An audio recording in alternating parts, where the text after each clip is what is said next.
Buonasera e ben ritrovati con il TG Flash di New Sicilia. Di seguito i titoli più importanti del pomeriggio. Il Presidente della Repubblica Sergio Mattarella e il Governatore Renato Schifani insieme a Palermo a fare il punto della situazione sui danni provocati dal ciclone Harry, a fare da sfondo lo stabilimento Fincantieri di cui il Capo dello Stato ha elogiato il lavoro di manager e operai. Ennesima morte sul lavoro a Palermo. A perdere la vita è stato un operaio di 40 anni caduto da un'impalcatura mentre effettuava delle riparazioni all'interno di un capannone. Il suo nome era Alessio Latargia, vani per lui i soccorsi.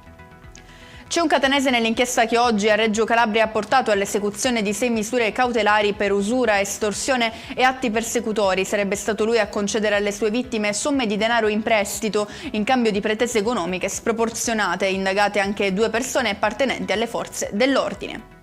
Ci spostiamo a Marsala, in provincia di Trapani, per il caso di un parcheggiatore abusivo finito nei guai dopo aver chiesto dei soldi a un poliziotto fuori servizio, disposto per lui un divieto di rientro nel comune per un periodo di 2 anni.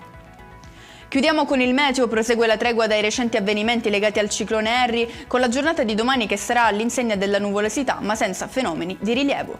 E con questo è tutto, prossimo appuntamento domani alle 13:30. Grazie per averci seguito, buon proseguimento di serata.